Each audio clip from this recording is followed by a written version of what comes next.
Alright, so it's 2025 and you're probably wondering, is the Apple Watch Series 6 still worth buying today? With all the newer models like the Series 10 and even the Apple Watch Ultra 2. It might feel like the Series 6 is ancient, but depending on your budget and what you actually need it for, it might still surprise you. So let's break it down. So the Apple Watch Series 6 came out back in late 2020.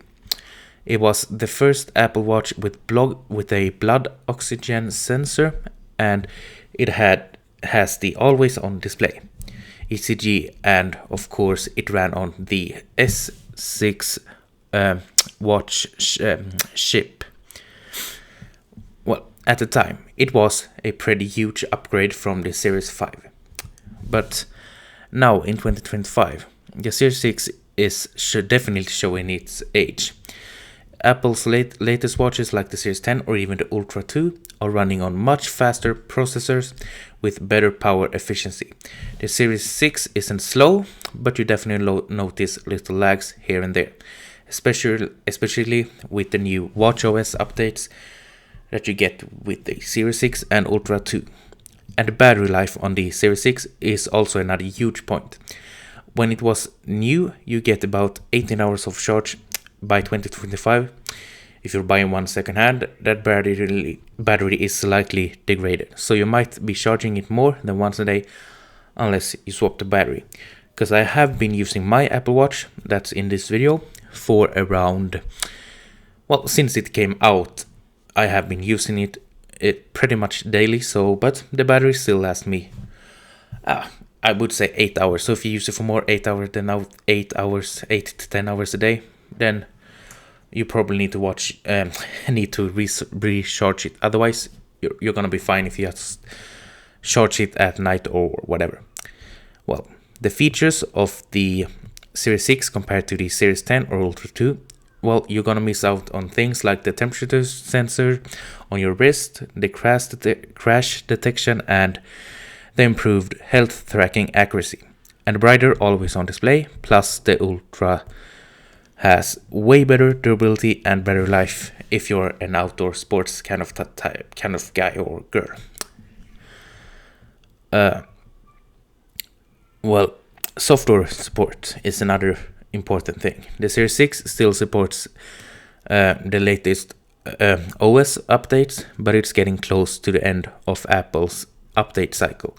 Apple usually supports watches for around 5 to 7 years. That means that the Series 6 might only get another 1 or 2 years of updates before it's left behind. This isn't really super big deal because you can still use the watch after that, but you are going to have to use it on a older version of the watch OS, which might be a deal breaker for some people. But here's the biggest factor, the price factor. The price, a used Series 6 in 2025 can cost much less than a brand new Series 10 or Ultra 2. I have seen some go for around $100, and you can't find that can't find a new watch for that kind of price. Even the SE watch, which pretty much is like a Series 6, still cost $300 new, and that's before tax and for the GPS version. But if you just want a smartwatch for notification, basic fitness tracking, and the Apple ecosystem for a low cost, the Series 6 can still do that for way cheaper than just buying a new one. So, final verdict. Should you buy the Apple Watch Series 6 in 2025? Here's my take. If you want the latest health features like longer software support and better battery life, then you should probably go with the Series 10 or Ultra 2. But if you just want an affordable entry point into the Apple Watch world and you can find Series 6 in a good condition with decent battery health, it can still be worth it. Just know it's more a budget pick than a future-proof investment. Alright, that's my breakdown of the Apple Watch Series 6 in 2025.